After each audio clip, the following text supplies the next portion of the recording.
Hello, and thanks again for starting off the new year watching the Kelly Hill Ross Show. You probably already know that January 17th is Martin Luther King Jr.'s birthday. Before the pandemic and in prior years, we all celebrated with a breakfast tribute to a man who gave up his life to fight for our rights for freedom and to end segregation.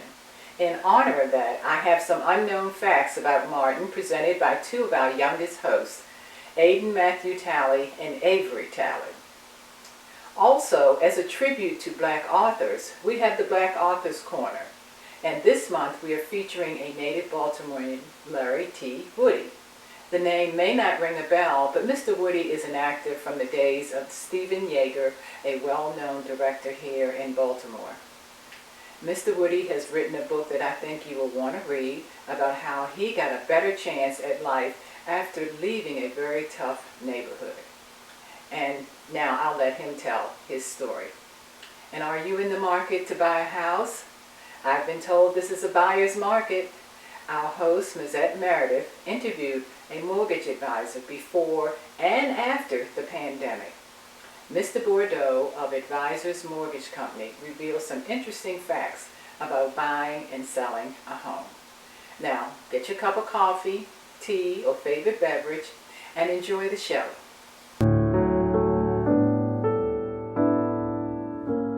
Hello, my name is Matthew Talley.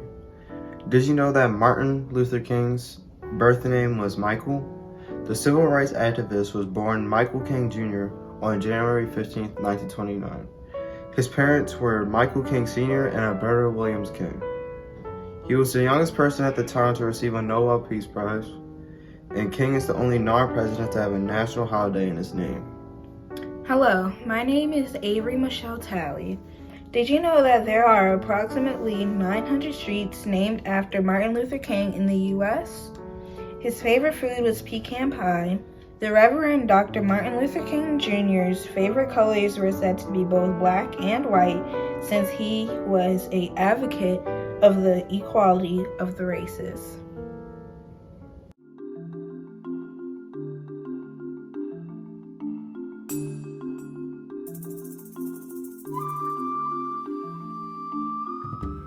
My name is Larry Woody. I grew up in Baltimore, Maryland, on the west side in a neighborhood called Harlem Park. And for those who may know, Harlem Park's a pretty rough place. I grew up there in the 60s and 70s. I attended Harlem Park Elementary School and also Harlem Park Junior High School. But Harlem Park at that time, I like to say, was essentially 100% black.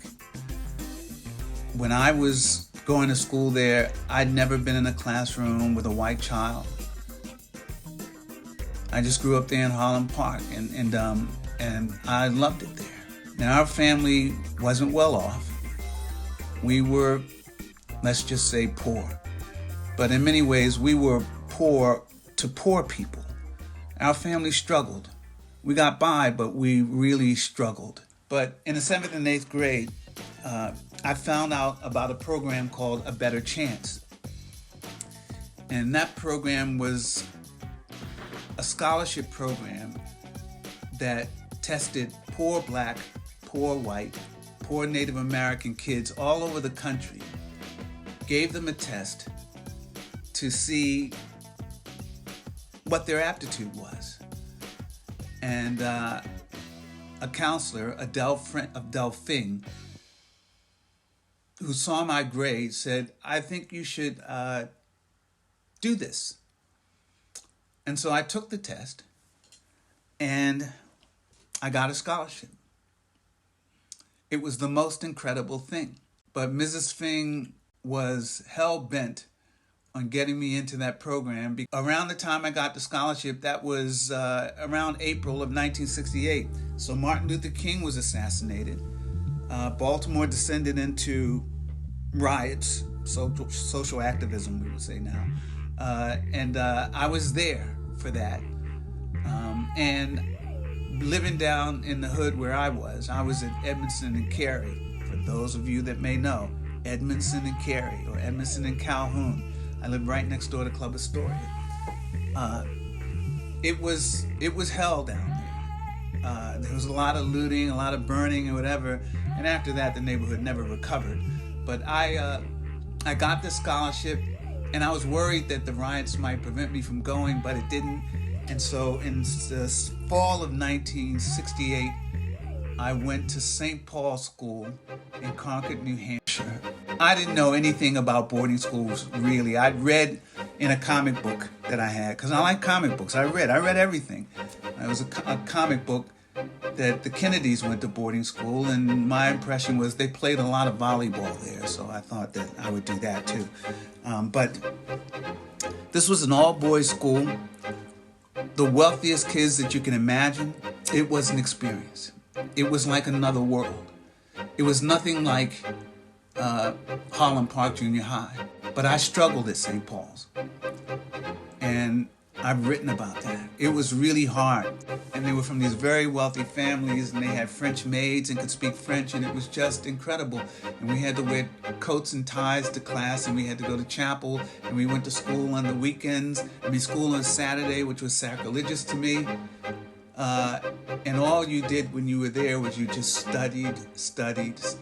And I did, but I did things. I played football, played basketball, ran track, learned to ice skate. I was in the band for a minute, but mostly you just studied, and that's pretty much all I did. There were 7 black guys that came in with me. Well, 6. We all graduated. We all got through there, and these guys were from cities all around the country. So I got through there, and by the time I came out, I knew who I was. And I had all the confidence in the world. I could do anything. That's how I felt when I got out of there. So I decided to write a book about it. And I wrote a book called In Black, in White, a memoir of my time at St. Paul's, and also my time on the streets of Baltimore. Because, see, in trying to hold on to who I was, I made sure that I was hanging out with the boys on Emerson Avenue. And I was hanging out with some pretty tough customers, but they kept me on the straight and narrow with education, but I was trying to get that street education as well. And I hung out with this guy named Tony Stewart, and Tony basically showed me how the street works. He was a good guy. He was a bright guy. So I wrote the memoir. It's called In Black, in White. I wrote it really for guys on the street. That's when I originally started. That's what I was writing about. I was hoping that the guys I grew up with would be the kind of people that would read the book.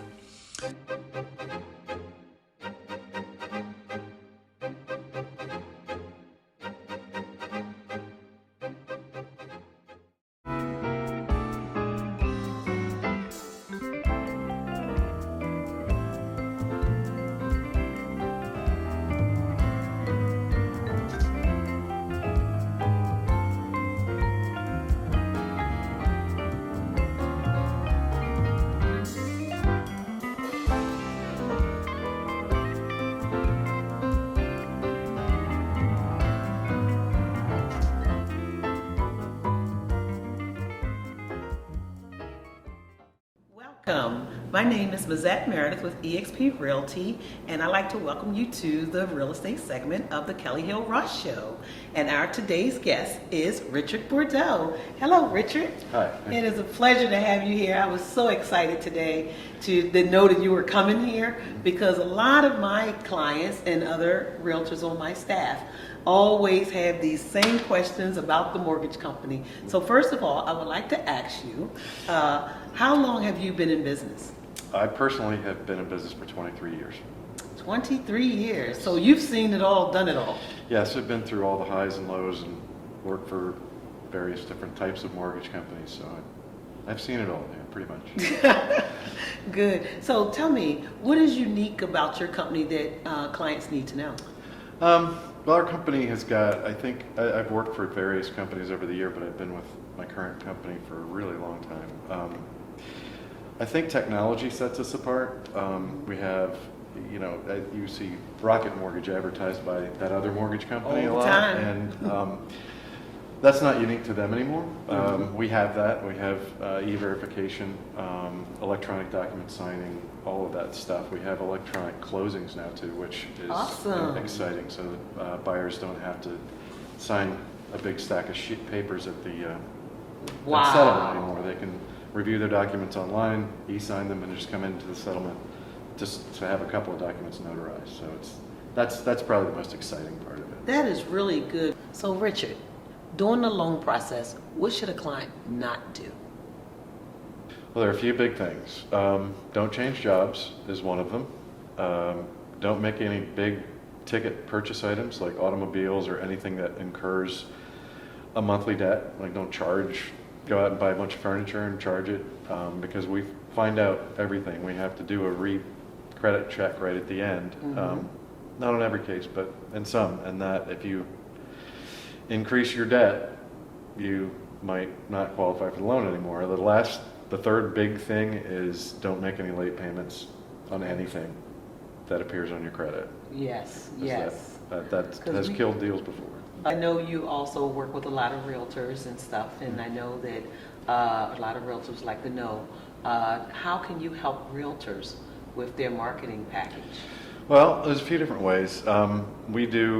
We use a couple of different services, one of which creates all of the social media posts and single property websites and lead generation technology that generally agents have to pay for out of their own pockets. We provide a lot of that. Of course, we do it in a compliant manner, so we split costs and things like that. We do have 2 or 3 different lead generating platforms. One is called Operation Welcome Home, which offers cash back to first responders and other community heroes once after they settle. They just have to sign up for the program. It's free. Awesome. The real estate agents have to sign up for it too, but again, it's free. And let me see. That's for lead generation. That's probably about it. But I mean, That's wonderful. That's wonderful. We'll host events. So how can we get in touch with you? Okay, well, that's easy. My name's Richard Bordeaux again, and my phone number is 410-960-3272. Okay. My email address is richard@acelamortgagepartners.com. A lot of people have gotten away from that customer service. They come in, they just throw all these documents in front of you. And I'm a more of a personal person. When I'm in a room with a client, it's just me and my client. Nobody else exists. And I like to give them that one-on-one personal customer service. Yeah. And that, in my career, it actually, I have generations that come to me when their mother, their aunt, their cousins, everybody comes to me from 20 years ago. Yeah. And they're still coming to me to actually be their realtor. Yeah, I think it's much, much better to meet with people. And that's why it drives me kind of crazy sometimes when people use the online lenders where they're talking to somebody in Michigan or somebody in California over the phone who doesn't really know them and doesn't really know their situation all that well. They're just, they're disconnected and there's no relationship there. So yeah. I know, and I like it personal too. Yeah. One thing that I wanted to know is that when doing, a lot of people, they always want to know, how long does it take for your company to close a loan? Well, each transaction is different. My personal best in the last few years, because things have changed a lot, it's become a more difficult process on our side for compliance reasons. But I did close a loan in 7 business days a few months ago. 7 business days? Yeah. Wow. And it takes the buyers have a lot to do with how fast things go. Right. Every company, we can move as faster than most companies. We've set ourselves up that way. That's why we have the e-closings. That's why we have the e-verify stuff, so people don't have to come up with reams of personal documents.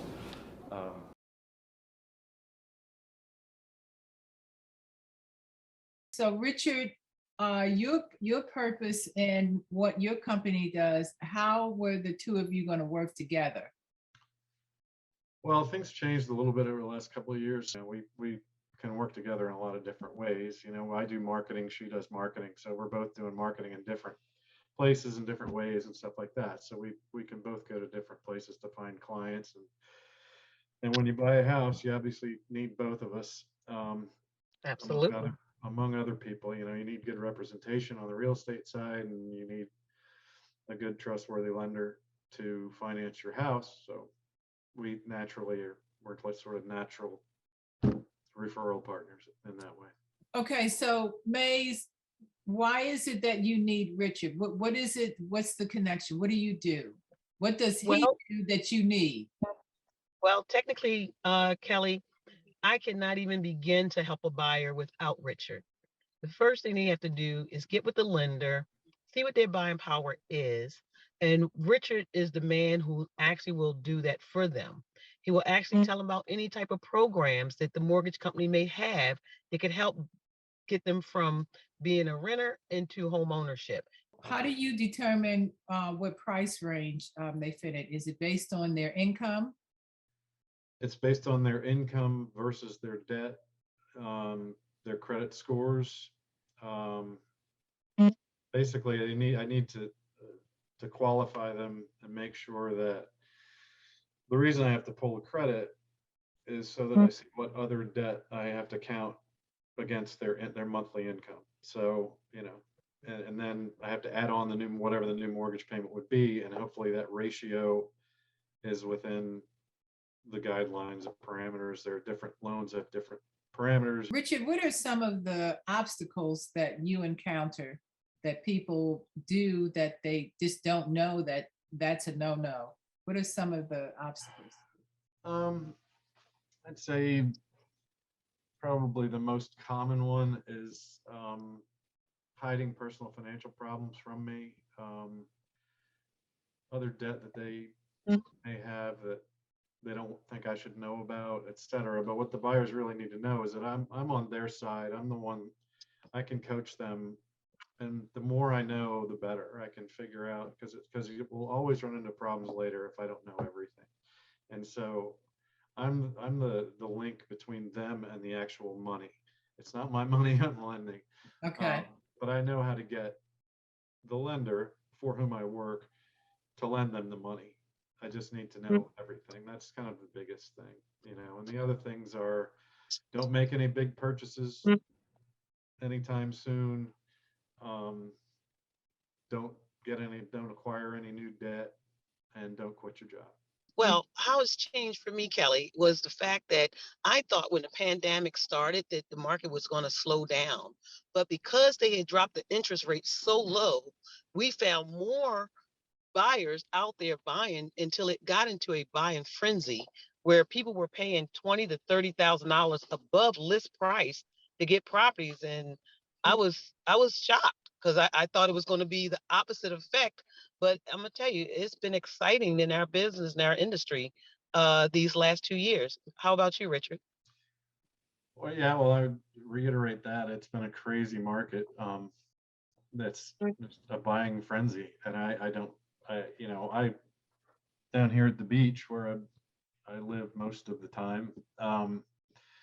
It's been crazy. People just moving down here due to the lockdowns up north, I guess, things like that. We've had a huge influx of new buyers down here, and I think it's the same around the Baltimore area too. Mm-hmm. But interest rates have stayed super low. That had a lot to do with it. It was very surprising how many people were out shopping for homes, and sellers are getting, you know, incredible amounts of money out of their homes that they didn't have. If, you know, they've got probably 20 or 30% more equity than they had 2 years ago. So that part's pretty crazy. Interest rates are probably going to go up, so mortgage rates are going to start going up. So, you know, it's a good time to get while the getting's good, because rates are still low. I mean, we're still down around 3% on a 30-year loan, but that might be 4% now. What would be your advice to people who may be sitting on the fence, not sure Well, if they want to, you know, to buy or sell? well, my advice to the sellers is if this is basically, this is the best time to sell your home. No doubt about it. Buyers, if you see something that you like, don't wait around and try to come back to it because it's going to be gone. Because right now I'm getting 2 and 3 contracts on every house that I put out there, and some of the houses aren't even making it to the market. It's just that tight of a market right now. So if you see it, go for it. Because a lot of times buyers think that, oh, I'm just going out. This is my first time going out. Let me see more houses. Well, this isn't the market to play with the house. That's all I can say, Kelly.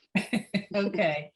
All right. And let's see. And Mays, the name of your company is? EXP Realty. Okay. And we're located in Oxon Hill, out in National Harbor, here in Maryland. I have another location that's down at 3700 O'Donnell Street. They can come and see me. They can call me. My number is 443-538-4439. I will be more than happy to help any seller or any buyer. I'm always ready to work. Okay. And Richard, did you give us a telephone number, how to get in touch with you, or an email address? Oh, it's Advisors Mortgage Group. Advisors Mortgage Group. So thank you both very much, and have a great day.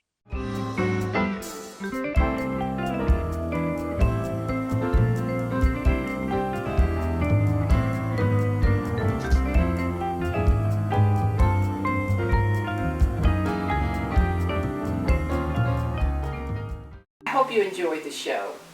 Hopefully 2022 will be a very good year for you, and you'll continue to join in to our show to get information.